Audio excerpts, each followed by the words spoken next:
Bismillahirrahmanirrahim. Assalamualaikum warahmatullahi wabarakatuh. Alhamdulillah. Alhamdulillahilladzi nahmaduhu wa nasta'inuhu wa nastaghfiruh.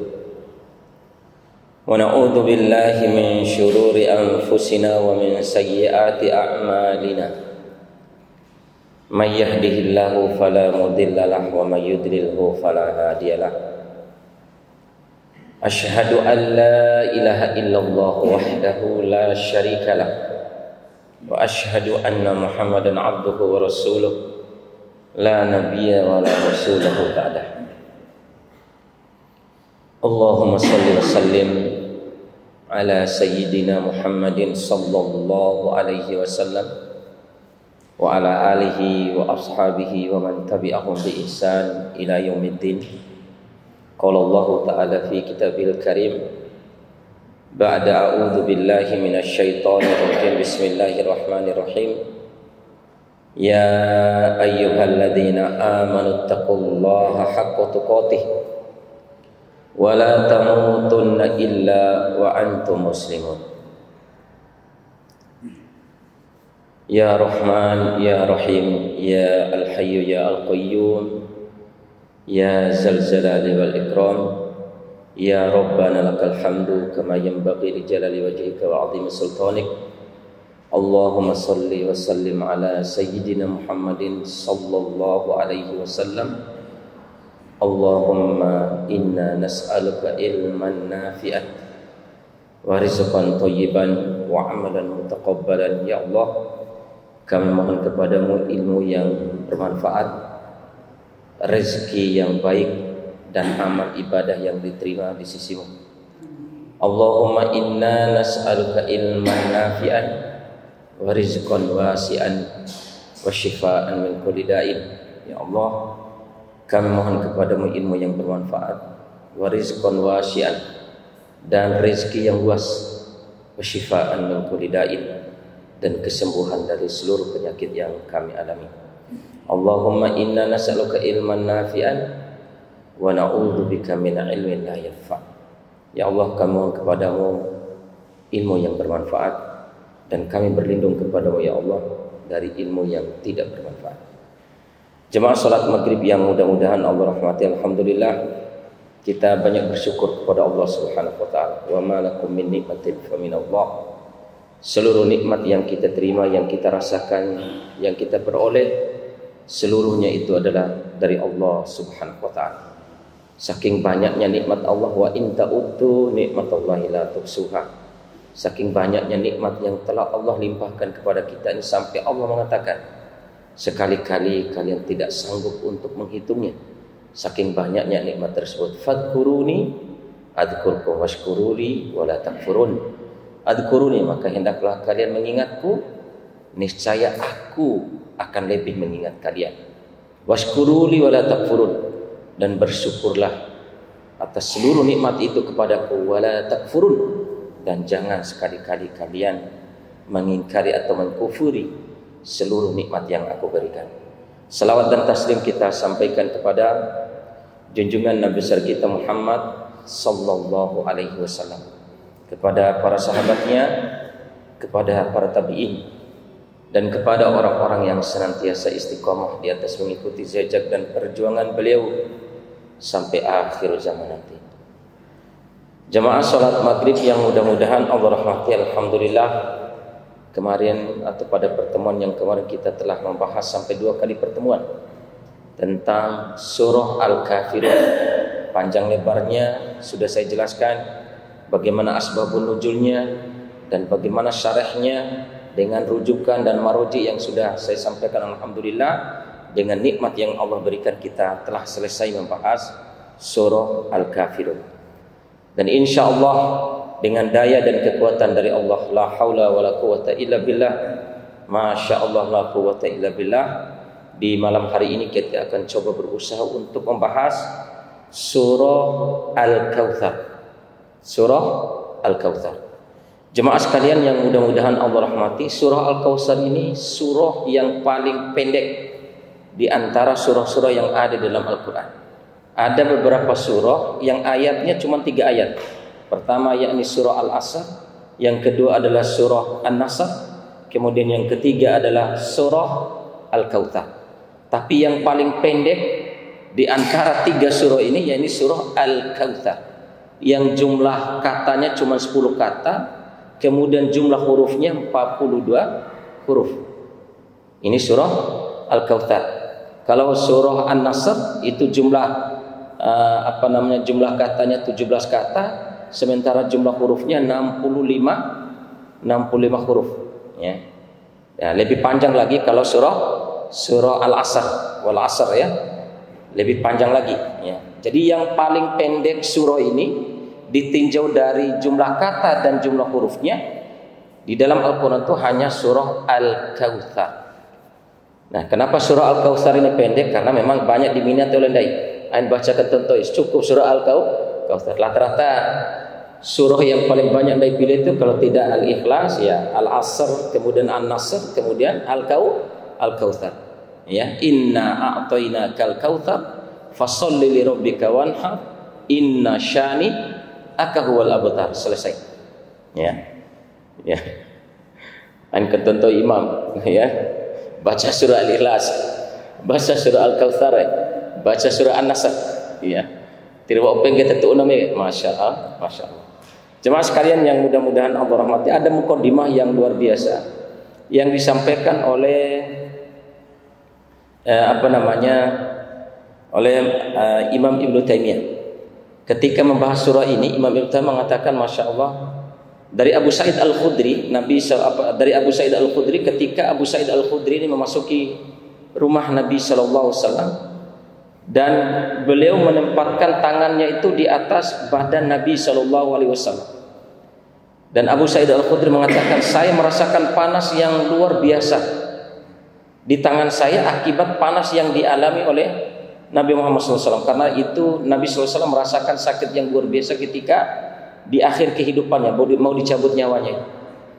Padahal sudah diselimuti dengan selimut yang tebal, kata Abu Sa'id Al-Khudri. Jadi bukan dipegang di dahinya, bukan dipegang di mana, tapi dipegang di bagian atas badan Rasulullah SAW. Padahal itu sudah dilapisi atau sudah diselimuti dengan selimut yang tebal. Tapi Abu Sa'id Al-Khudri merasakan panas yang luar biasa dari badan Nabi Sallallahu Alaihi Wasallam. Sekarang saking panasnya, masya Allah, ya. Kemudian Ummu Fadl menceritakan Nabi Shallallahu Alaihi Wasallam ketika dalam kondisi panas dan dahsyatnya seperti itu, Nabi Shallallahu Alaihi Wasallam menyempatkan diri keluar dari rumah untuk menuju masjid, sembari kepalanya diikat dalam rangka untuk menahan panas dan peningnya kepala Nabi Shallallahu Alaihi Wasallam menjelang kematian beliau. Kemudian menuju masjid untuk sholat maghrib, untuk mengimami sholat maghrib. Dan biasanya Nabi SAW ketika sholat maghrib itu yang dibaca surah-surah pendek. Ya, karena waktunya waktu antara maghrib sampai isya itu kan sebentar aja. Maka Nabi SAW biasanya membaca ayat-ayat pendek atau surah-surah pendek. Tapi ketika di sakitnya beliau nih yang lagi memuncak, itu masya Allah malah dia membaca surah Al-Mursalah, wal mursalati urfa. Itu berapa ayat? 50 ayat. Ya, itu yang dibaca oleh Nabi kita Muhammad sallallahu alaihi wasallam. Jemaah sekalian yang mudah-mudahan Allah rahmati, nama daripada surah Al-Kautsar. Nama daripada surah Al-Kautsar. Yang pertama namanya memang surah Al-Kautsar, sebagaimana yang kita ketahui di dalam seluruh mushaf itu ditampilkan nama surah Al-Kautsar. Nama yang kedua daripada surah ini adalah surah Inna A'tainakal Kautsar. Jadi kalau ditanya surah apa yang kamu baca, surah Inna A'tainakal Kautsar. Bisa dengan surah Al-Kautsar, bisa dengan surah Inna A'tainakal Kautsar. Kemudian yang ketiga nama daripada surah Al-Kautsar bermakna An-Nahar. Surah atau nama lain daripada surah Al-Kautsar yaitu An-Nahar, surah berkurban, surah yang menceritakan tentang penyembelihan kurban. Ya, ini nama daripada surah Al-Kautsar. Kemudian sekarang jemaah sekalian yang mudah-mudahan Allah rahmati, yang kita bahas selanjutnya adalah asbabun nuzul. Sudah kita bahas tadi nama-nama surahnya, kemudian bagaimana Nabi SAW di menjelang akhir kehidupannya dia mengimami waktu sholat maghrib itu dengan membaca surah Al-Mursalah. Nah sekarang kita akan bahas asbabun nuzul. Kalau di dalam periwayatan Al-Imam Ibnu Katsir sungguh sangat banyak periwayatan kaitan dengan asbabun nuzul daripada surah Al-Kautsar ini. Di antaranya sebagaimana yang dikatakan oleh sahabat yang mulia yaitu Anas bin Malik. Di dalam tafsir Imam Ibnu Katsir menukil riwayat hadis yang diriwayatkan oleh sahabat yang mulia yaitu Anas bin Malik. Kami bersama dengan Nabi sallallahu alaihi wasallam. Kunna ma'an nabiyina Muhammadin sallallahu alaihi wasallam. Kami bersama dengan Nabi sallallahu alaihi wasallam. Ketika kami beristirahat di suatu tempat, tiba-tiba Nabi sallallahu alaihi wasallam tidur, tapi tidak tidur lepas begitu, hanya tidur biasa-biasa, ya. Kemudian tiba-tiba Nabi sallallahu alaihi wasallam bangun, kemudian mengangkat kepalanya dan tersenyum. Mengangkat kepalanya dan tersenyum. Maka ketika Nabi sallallahu alaihi wasallam senyum, maka para sahabat bertanya, "Ya Rasulullah, apa yang menyebabkan engkau mengangkat kepala kemudian sambil tersenyum ya Rasulullah?" Maka Nabi SAW menjawab sambil senyum, "Berbahagialah, karena sesungguhnya Allah telah menurunkan surah Al-Kautsar lewat malaikat Jibril." Kemudian Nabi SAW membacakan, "Inna a'tainakal kautsar fasholli li rabbika wanhar inna syani'aka huwal abtar." Jemaah sekalian yang mudah-mudahan Allah rahmati, kemudian Nabi SAW bertanya kepada sahabatnya yang lain, sahabatnya pada saat itu termasuk Anas bin Malik, kemudian sahabat-sahabat yang lain, "Atadruna mal kautsar?" Apakah kalian mengetahui apa yang dimaksud dengan Al-Kautsar itu? Allah wa Rasuluhu a'lam. Jawab sahabat, "Ya, Allah dan Rasulnya yang mengetahui." Maka Rasul sallallahu alaihi wasallam mengatakan, "Al-Kautsar yusamma bi jannati wa adaniyallahu li." Al-Kautsar itu secara khusus Allah hadiahkan untukku, yaitu berupa surga Al-Kautsar yang kata Nabi SAW panjangnya selama sebulan perjalanan dan lebarnya juga sama selama sebulan perjalanan. Kata Nabi SAW itu pertama. Kemudian kata Nabi SAW, Al-Kautsar, kata Nabi SAW, Allah hadiahkan untukku. Allah hadiahkan spesial untukku surga Al-Kautsar ini, kata Nabi SAW. Karena di dalam surga Al-Kautsar itu putihnya lebih putih daripada susu dan lebih manis daripada madu. Kemudian Rasulullah SAW menjelaskan, sesungguhnya tanah yang ada di surga Al-Kautsar itu lebih wangi daripada minyak kasturi. Masya Allah. Inna a'tainakal kautsar. Jadi ayat ini khusus memberikan kabar gembira kepada Nabi SAW bahwa engkau Allah hadiahkan Al-Kautsar, surga Al-Kautsar. Kemudian jemaah sekalian yang mudah-mudahan Allah rahmati, di sekeliling, artinya di sisi-sisinya Al-Kautsar itu ada sungai. Di surga Al-Kautsar itu ada sungai. Di sisi-sisi sungai itu ada rumah-rumah atau bangunan-bangunan yang terbuat dari mutiara di dalam riwayat yang lain. Kemudian juga terbuat di dalam riwayat yang lain, di dalam tafsir Imam Ibnu Katsir, terbuat dari emas dan perak. Sekelilingnya, sepanjang sisi sungai itu bangunan-bangunan indah yang digambarkan oleh Rasul sallallahu alaihi wasallam. Ini jemaah sekalian yang mudah-mudahan Allah rahmati tentang Al-Kautsar. Di dalam riwayat di dalam tafsir Al-Imam Ibnu Katsir, makna Al-Kautsar itu makna yang pertama, Allah kasih surga untuk Nabi sallallahu alaihi wasallam, yakni surga Al-Kautsar. Kemudian juga dikasih telaga di padang mahsyar nanti berupa telaga Al-Haud. Haudnya itu dan namanya juga Al-Kautsar. Telaga Al-Kautsar yang dimana telaga Al-Kautsar yang dimaksud dengan telaga Al-Kautsar itu setelah kita melewati sirat sebelum masuk surga, itu kita dipersilahkan dulu untuk meminum air di telaga Al-Kautsar itu. Yang telaga Al-Kautsar itu mata airnya dari mata air surga Al-Kautsar kemudian memiliki dua aliran. Dua aliran itu masuk ke telaga Al-Kautsar itu di padang mahsyar. Yang kata Nabi SAW, barang siapa yang meminumnya maka dia tidak akan merasakan haus selama-lamanya. Ini yang dinamakan dengan telaga Nabi SAW, yaitu telaga Al-Kautsar. Kemudian di telaga Al-Kautsar itu kata Rasulullah SAW, saya diperlihatkan umatku, dan ada yang berusaha untuk mendekati telagaku tapi tidak diizinkan oleh Allah, dijauhkan oleh Allah Subhanahu wa taala. Maka Rasulullah SAW bertanya kepada ya Allah, kenapa umatku itu dijauhkan dariku padahal mereka min ummati, padahal mereka itu bagian daripada umatku. Maka kata Allah Subhanahu wa taala, anta la tadri ma baddalu ba'dak, karena engkau tidak mengetahui sepeninggalmu wahai Muhammad, sesungguhnya mereka-mereka yang saya jauhkan dari telagamu itu, sesungguhnya mereka-mereka atau umatmu yang saya jauhkan dari telagamu yang mulia itu adalah umatmu sepeninggalmu, baddalu dinah, mereka yang suka mengganti, mengotak-atik agama ini, agama ajaran kamu ini, ajaran dariku ini, dengan ajaran-ajaran yang sesuai dengan kehendak dan hawa nafsu mereka. Mereka berganti agama ini dengan hawa nafsu mereka. Mereka ganti syariat ini dengan syariat mereka. Maka mereka yang mengganti syariat, mereka yang mengganti agama ini setelah kematianmu, aku jauhkan dari telaga.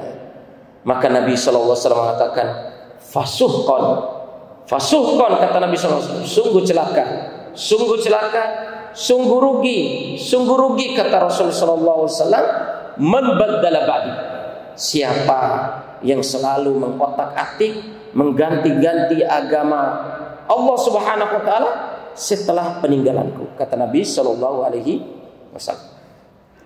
Jemaah sekalian yang mudah-mudahan Allah rahmati, kemudian ada juga sebab nuzul yang lain.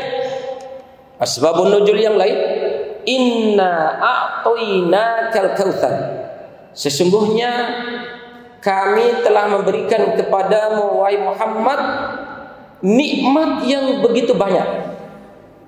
A'tainakal kautsar. Jadi kalau di terjemahan Al-Qur'an itu tidak diterjemahkan sesungguhnya kami telah memberikan kepada Muhammad surga Al-Kautsar, tapi maknanya secara umum supaya itu jadi bahan pelajaran bagi kita.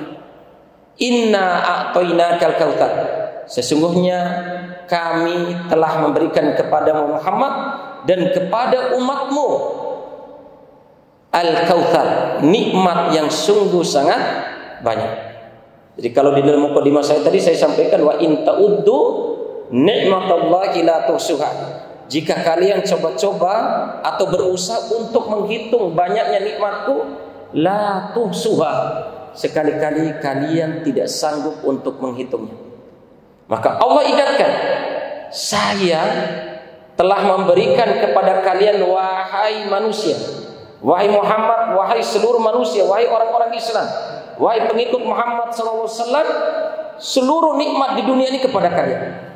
Maka Allah Subhanahu wa taala mengatakan, fasolli li rabbika wanhar, maka hendaklah kalian tegakkan salat, kerjakan salat, tunaikan salat karenaku, bukan karena yang lain. Inna syani wanhar, dan berkurbanlah. Inna syani huwal abtar. Dan Nabi SAW menghibur, Allah menghibur di akhirnya, inna syani huwal abtar, sesungguhnya siapa yang mencelamu wahai Muhammad, siapa yang memusuhimu wahai Muhammad, sungguh dia telah terputus. Sungguh dia telah terputus. Jemaah sekalian yang mudah-mudahan Allah rahmati, Imam Ibnu Katsir menjelaskan tentang ayat ini dengan beberapa penjelasan tentang sebab nuzulnya.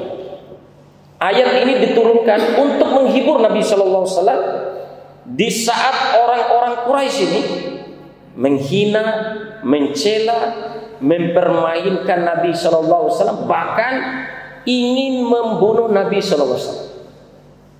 dicitrakan Nabi SAW ini seorang seorang yang tidak baik, dimusuhi dakwahnya, dihalang-halangi dakwahnya, dicaci maki, merasa senang kalau musibah itu didapati oleh Nabi Muhammad SAW dan para sahabat. Maka Allah turunkan ini, inna a'tainakal kautsar, untuk menghibur Nabi SAW. Karena ada beberapa sebab, bentuk penghinaan atau bentuk di mana orang-orang Quraisy memusuhi dakwah Nabi SAW, memusuhi agama Islam, memusuhi Al-Quran. Pertama mereka mengatakan begini. Pertama, orang-orang Quraisy mengatakan, kalau memang ajaran yang dibawa oleh Nabi Muhammad itu benar, kalau memang Muhammad itu benar, tentu yang dibapatul Nabi Muhammad SAW, yang mengikuti dakwah mereka, yang mengikuti dakwah dia, tentu orang-orang yang terpandang dari kalangan kita. Tapi lihatlah pengikut Muhammad itu, Bilal, pokoknya orang-orang yang kere, orang-orang yang miskin, orang-orang yang budak-budak. Maka kalau dia benar, tidak mungkin yang mengikuti kebenaran yang dibawa oleh beliau ini adalah orang-orang yang miskin, orang-orang lemah. Itu diantara propaganda yang disampaikan oleh mereka. Ketahuilah jemaah sekalian, ini dari dulu sudah terjadi ketika pada zaman Nabi Nuh. Allah Subhanahu wa taala firmankan di dalam surah Hud ayat 27. Wa qala al-mala'u alladzi kafaru min qaumih, berkatalah para pembesar-pembesar, ya, orang-orang kafir pada zaman Nabi Nuh, di umatnya Nabi Nuh, ma naraka min fad, kalau memang kamu benar wahai Nabi Nuh, kalau memang kamu ini adalah seorang nabi wahai Nuh, tapi kami tidak pernah melihat engkau ini sesuatu yang spesial. Apa yang spesial itu? Ya, kamu juga makan sama dengan makan kami, bahkan kamu juga ya lebih enak, lebih lezat makanan kami daripada makanan kami. Kalau kamu adalah seorang nabi, tentu kamu itu harus mempunyai spesifikasi spesial gitu. Ya. Yang kedua, wa ma naraka taba'aka illa alladziina hum aradiluna badiyar ra'i. Dan yang kedua, kata orang-orang yang ingkar dakwah kepada Nabi Nuh, dan kami tidak melihat orang-orang yang mengikuti dakwah kamu tuhai Nabi Nuh kecuali orang-orang yang lemah, orang-orang miskin, dan orang-orang yang tidak dihargai di tengah-tengah masyarakat. Itu pengikut-pengikut kamu itu. Dan kamu juga tidak mempunyai kelebihan apa-apa. Dan kami mencurigai kamu itu, apa yang kamu bawa adalah sebuah kebohongan. Maka jemaah sekalian yang mudah-mudahan Allah rahmati, fitnah-fitnah awal yang disampaikan oleh orang-orang Quraisy ini, maka Allah menghibur dengan ayat ini. Firman Allah Subhanahu wa taala, inna a'taina kal kautsar. Kemudian yang kedua, fitnah yang dilontarkan oleh orang-orang Quraisy atau fitnah yang disampaikan oleh orang-orang Quraisy kepada Nabi Shallallahu Alaihi Wasallam adalah fitnah kaitan dengan tirwara penerusnya Nabi Muhammad SAW. Abtar, ya, abtar. Sungguh Nabi itu, sungguh Muhammad itu sudah terputus keturunannya. Tidak ada lagi yang melanjutkan kenabiannya. Tidak ada lagi yang meneruskan perjuangan dakwah dia. Mati sudah, mampus sudah dia. Karena apa? Seluruh anak laki-laki belum meninggal. Jumlah anak Nabi SAW berapa? 7. Anak yang pertama adalah Al-Qasim, sehingga Nabi SAW dipanggil kunyanya Abul Qasim. Ini dari Khadijah semuanya. Belum sampai umur 1 tahun meninggal Al-Qasim. Masya Allah. Sedihnya luar biasa Nabi SAW, karena dia memang pikiran Nabi, siapa lagi yang melanjutkan dakwahnya. Begitu pikiran beliau, sedih. Kemudian dilanjutkan anak yang kedua, yakni Zainab. Kemudian yang ketiga Ruqayyah. Kemudian yang keempat adalah Ummu Kulthum. Kemudian yang kelima adalah Fatimah. Baru yang keenam adalah Abdullah. Ini dari anak dari Khadijah. Sementara anaknya yang ketujuh itu dari istrinya yang bernama Maria Al-Qibtiyah dari Mesir. Lahirlah anak yang namanya Ibrahim. Yang hidup hanya perempuan, yang laki-laki mati semua. Maka orang-orang Quraisy mengejek dakwah Nabi SAW. Sungguh wahai Muhammad, dia sebarkan berita, mereka sebarkan berita. Mereka merasa senang dengan kematian anak-anak Nabi SAW yang laki-laki ini dengan menyebarkan berita. Tirwara melanjutkan perjuangan Muhammad. Habis sudah nama Muhammad itu, hancur sudah Islam nanti ke depan, karena tidak ada yang melanjutkan. Ya, maka Allah Subhanahu wa taala turunkan ayat yang ketiga, inna syani aka huwal abtar. Sungguh yang terputus itu adalah ya mereka-mereka itu, ya. Kemudian propaganda yang mereka sampaikan yang selanjutnya adalah merasa senang. Mereka sangat merasa senang kalau kaum muslimin, kalau Nabi Muhammad SAW beserta umatnya itu mendapatkan musibah. Jadi kalau ada umat Nabi Muhammad SAW yang mati karena disiksa mempertahankan agama, itu senangnya luar biasa.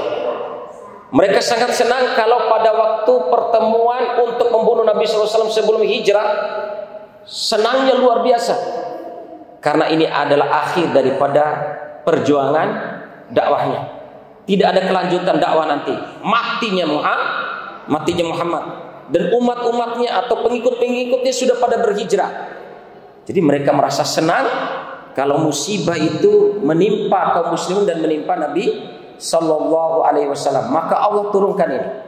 Wahai Muhammad, inna syani aka huwal abtar. Sesungguhnya apa saja yang mereka usahakan propagandakan untuk memusuhi dakwahmu, untuk memutuskan jaringan dakwahmu ini, untuk menggemangkan agama Islam ini, mereka pada hakikatnya yang terputus. Mereka pada hakikatnya yang tidak ada penerusnya. Ya, jemaah sekalian yang mudah-mudahan Allah rahmati, ini beberapa sebab turunnya daripada surah Al-Kautsar. Kemudian jemaah sekalian yang mudah-mudahan Allah rahmati, sekarang kita akan membahas kaitan dengan tafsir daripada surah Al-Kautsar. Secara ringkas oleh Imam Ibnu Katsir dijelaskan tadi ada dua makna. Inna a'tainakal kautsar, makna secara umumnya adalah sesungguhnya kami telah memberikan nikmat kepada Muhammad dengan nikmat yang sungguh sangat banyak. Termasuk nikmat yang banyak yang aku berikan itu di samping nikmat-nikmatku yang lain kepada Muhammad, yaitu nikmat berupa surga Al-Kautsar di surga nanti di yaumul akhir, dan berupa telaga Al-Kautsar di padang mahsyar nanti. Ini adalah di antara nikmat yang besar yang aku berikan. Meskipun nikmat-nikmat yang lain itu banyak, maka saya ingatkan kepada engkau Muhammad. Ada makna yang kedua, bahwa makna yang dimaksud itu secara khusus inna a'tainakal kautsar itu maknanya sungguh kami telah memberikan kepada Muhammad nikmat berupa surga Al-Kautsar dan telaga Al-Kautsar khusus untukmu. Ini makna yang kedua. Makna yang ketiga, Al-Imam Ibnu Katsir mengatakan inna a'tainakal kautsar umumnya kepada seluruh kita yang hidup di dunia ini, yang menerima nikmat yang begitu banyak, menerima nikmat yang sungguh sangat luar biasa. Sebagaimana yang saya katakan tadi, wa in ta'uddu nikmatallahi la tuhsuha.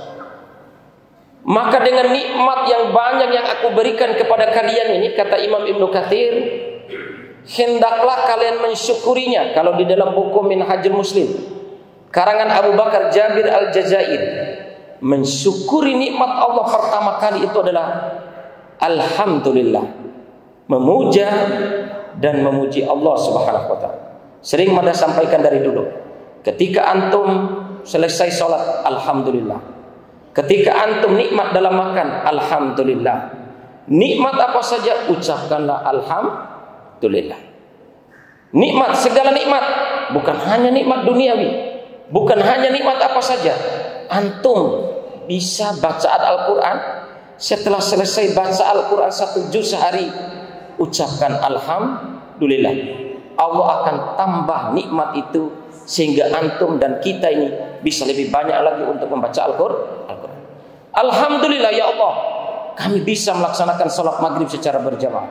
Dan alhamdulillah pula ya Allah, kami bisa melaksanakan sholat ba'diyah setelah maghrib. Alhamdulillah ya Allah, sembari kita mengharap supaya Allah menambahkan kenikmatan dari untuk beribadah dan taat kepada Allah, ucapkanlah alhamdulillah. Yang kedua, mensyukur nikmat Allah, kata Abu Bakar Jabir Al-Jazairi, yakni yang kedua, menggunakan seluruh anggota tubuh kita ini untuk beribadah dan taat kepada Allah Subhanahu wa taala. Maka di dalam adab yang disampaikan, adab terhadap diri sendiri, adab terhadap diri kita ini. Karena di dalam buku Minhajul Muslim itu banyak membahas masalah adab. Yang saya luar biasa ketika membahas adab itu ketika membahas adab terhadap diri kita.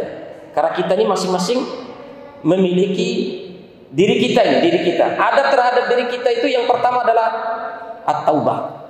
Suka bertaubat. Taubat kepada Allah Subhanahu wa taala. Jadi kalau kita melakukan dosa, segera astaghfirullahaladzim. Jangan nikmati dosa itu.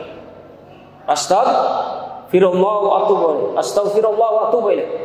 Yang kedua, adab yang selalu kita tanamkan dalam diri kita, muraqabatullah, di mana Allah Subhanahu wa taala selalu mengawasi kita.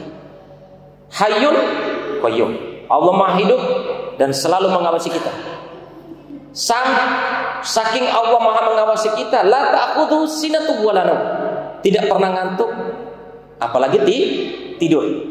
Tidak pernah. Karena saking mengawasi kita, tidak pernah dia tidur. Tidak pernah ngantuk. Maknanya apa? Muraqabatullah. Selalu merasa diawasi oleh Allah. Berarti kalau kita ini selalu merasa diawasi oleh Allah, sungguh sangat malu diri kita ini kalau terlambat sholat. Malu diri kita ini kalau kita tidak sholat sunnah. Malu diri kita ini kalau melakukan maksiat kemudian tidak diiringi dengan taubat dan amal saleh. Kemudian yang ketiga, adab terhadap diri kita sendiri adalah yakni muhasabah, introspeksi diri, hitung-hitung diri. Kata Umar bin Khattab, hasibu qabla an tuhasabu. Hisablah amal kalian sebelum kalian dihisab oleh Allah Subhanahu wa taala di yaumil akhir. Apa yang dihisab? Kata Abu Bakar Jabir Al-Jazairi dalam bukunya Minhajul Muslim, pertama, qubailan niyam, sebelum tidur. Apa yang kita hisab diri kita ini? Dari sejak kita tidur kemarin sampai kita mau tidur lagi nih, yang pertama yang dihisab adalah yang wajib. Berarti yang wajib apa? Salat wajib. Diperinci lagi oleh Syekh Al-Jarnuji di dalam bukunya Ta'limul Muta'allim. Cek yang wajib kalian. Ketika kalian sholat berjamaah di masjid, terlambat apa tidak? Masbuk apa tidak? Ketika sampai di masjid, bisa sholat qobliyah apa tidak? Atau sudah sholat qobliyah di rumah? Cek yang wajib itu ternyata ada bolongnya. Ada yang wajib ini kita sholatnya terlambat masbuk. Besok berazam ketika malam tidur itu saya tidak mau terlambat sholat berjemaah di masjid, maksudnya sholat wajib. Itu masya Allah. Kalau kita, karena Nabi SAW kulla yaum, di dalam buku Imam Ibnu Qayyim menjelaskan bahwa Nabi SAW setiap malam sebelum tidur itu dia membiasakan diri untuk muhasabah. Apa yang terlewatkan dari amal-amal ibadah ini sehari ini gitu. Itu Nabi yang dijamin masuk surga. Kita yang belum pede dijamin masuk surga, tapi pede gitu, nggak ada introspeksi diri. Yang kedua, yang selalu kita introspeksi diri adalah, yang kedua adalah amalan-amalan sunnah. Malam itu kita cek. Saya tadi ketika bangun tidur, sholat sunnah 2 rakaat sebelum subuh apa tidak? Itu mulai. Sholat sunnah apa saya tidak tadi? Ya. Kemudian setelah sholat sunnah, saya di masjid atau gimana? Sholat suruh apa tidak? Sholat duhanya gimana? Itu masya Allah, saya rasakan jemaah sekalian kalau ikuti sunnah Nabi SAW, kita tidak pernah akan alpa dalam mengontrol amalan-amalan sunnah itu. Coba kalau pegawai sekarang ada sidik jari nggak? Kalau ada itu ya, Ketahuan nanti siapa yang terlambat, siapa yang apa terlambat masuknya itu ya. Masa kita urusan mengintrospeksi diri malam harinya, apa yang alpa dari sholat sunnah, apa yang alpa dari yang wajib-wajib ini kita tidak pernah kontrol. Sehingga kalau kita selalu mengontrol itu jemaah sekalian, maka kita bisa menutupinya di hari esoknya. Oh ternyata kemarin tidak sholat sunnah fajar nih, maka besok saya berazam bangun tidur, saya tidak pernah mau tinggal lagi untuk sholat sunnah fajar. Begitu seterusnya amalan-amalan sunnah yang lain.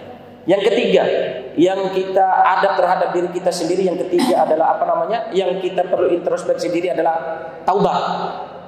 Saya pernah melakukan dosa gak hari ini? Saya pernah gak minta maaf? Saya pernah gak beristighfar kepada Allah? Saya pernah gak mendolimi orang lain hari ini? Maka cepat-cepat minta maaf. Kemudian yang terakhir, adab seorang terhadap diri sendiri adalah mujahadatun nafs, memerangi hawa nafsu. Tahu tabiat nafsu jemaah sekalian? Hawa nafsu itu kata Imam Ibnu Qayyim al-Jauziyah di dalam bukunya Tazkiyatun Nufus, tabiatnya hawa nafsu, dan sudah ada hawa nafsu dalam diri kita. Pertama, nafsu itu tidak mau capek-capek, pinginnya santai-santai dia, ya, tidak mau bersungguh-sungguh, pinginnya santai-santai. Yang kedua, tabiat nafsu kita ini cenderung kepada hal-hal yang negatif, cenderung kepada hal-hal yang maksiat, cenderung kepada hal yang sia-sia. Maka bagaimana kita terus lawan dia, perangi hawa nafsu itu? Maka Imam Ibnu Qayyim al-Jauziyah mengatakan jihad yang urutan jihad itu adalah jihad syaitan, jihad hawa nafsu, ya. Maka jihad hawa nafsu, perangi rasa malas untuk beribadah, rasa untuk santai-santai untuk beribadah, rasa begini-begini, pokoknya rasa santai-santai lah untuk beribadah dan taat kepada Allah. Hilangkan itu semua dengan memerangi hawa nafsu. Maka jemaah sekalian yang mudah-mudahan Allah rahmati, lanjut di ayat yang kedua. Sudah aja? Belum? 1 menit? Ya, saya tambahkan biar selesai ayatnya. Fasholli li rabbika wanhar. Wahai sekalian manusia, karena kalian sudah banyak menerima nikmat dariku, supaya pingin kalian beruntung, supaya mendapatkan Al-Kautsar, surga sebagaimana aku berikan surga kepada Nabi Muhammad SAW. Fasholli li rabbika wanhar. Aina nifa. Nikmat yang aku berikan, nikmat yang kalian peroleh itu, fasholli li rabbika wanhar. Aina nifa, sembah. Khusyuk sembah. Perhatikan syarat-syaratnya, rukun-rukunnya, sembah, khusyuknya. Kemudian rame-rame berkorbanlah. Ini dikatakan bukan hanya berkorban di Idul Adha, tapi infak, sedekah dan yang lainnya. Tapi lebih khususnya itu adalah berkorban. Inna syani akahwal abtar. Peringatan Allah, siapapun yang memusuhi dakwah Muhammad, siapapun yang memusuhi perjalanan agama Islam ini wahai Muhammad dan umat muslim, siapapun yang memusuhi kalian, inna syani'aka wal abtar, sungguh mereka itulah yang terputus nanti dari rahmat Allah, pasti mereka terputus dari surganya Allah Subhanahu wa taala. Naudzubillah, tsumma naudzubillah min dzalik. Jemaah sekalian yang mudah-mudahan Allah rahmati, ini saja yang bisa saya sampaikan pada kesempatan malam hari ini. Mudah-mudahan bermanfaat terutama pribadi saya dan antum sekalian. Wa akhiru da'wati Rabbana taqabbal minna innaka antas samiul alim. Ya Allah, terimalah amal ibadah kami pada kesempatan yang berbahagia ini. Innaka antas samiul alim, sesungguhnya Engkau Maha mendengar lagi Maha mengetahui. Subhanaka Allahumma wa bihamdika asyhadu an la ilaha illa anta astaghfiruka wa atubu ilaik. Subhana rabbika rabbil izzati amma yasifun wa salamun alal mursalin walhamdulillahi rabbil alamin. Wassalamu alaikum warahmatullahi wabarakatuh.